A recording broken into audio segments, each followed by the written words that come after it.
সমস্ত ধর্মের মধ্যে একটা জিনিস খুব বারবার করে বলা হয়, দান করো, দান করো, দান করো।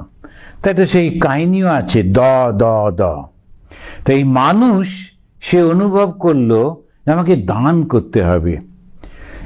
দানব একরকম ভাবে মনে করছে আমাকে দমন পীড়ন করতে হবে, সবাইকে শাসন করতে হবে।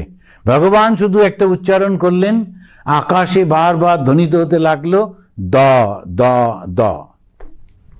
তখন যারা দেবত্ব, যারা খুব সুন্দর, যাদের ভাব, তারা সেই দটাকে একরকম ভাবে ভাবছে, মানুষ আর একরকম ভাবে ভাবছে, দানব প্রবৃত্তি যারা আর একরকম।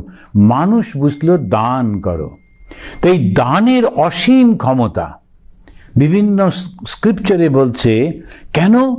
কেননা আমি আর্ন করেছি, আমি নিজে এটাকে পেয়েছি, সেইটা আমি আবার যদি কাউকে দিয়ে দিই হাসি মুখে আনন্দের সঙ্গে, তাহলে দাঁড়াইতে কি আমার স্বার্থপরতা অনেকটা দূর হয়ে যায়। ওই জন্যে দানের অসীম। এবার যদি আমি বাধ্য হয়ে দিই, একটা দল এলো এসে বললো আমরা পলিটিক্যাল পার্টি, আমাদেরকে দাও, নইলে পাড়ায় থাকতে দেবো না, তখন আমি বাধ্য হয়ে দিলাম, দিয়ে বললাম এই ডোনেশন রিসিট।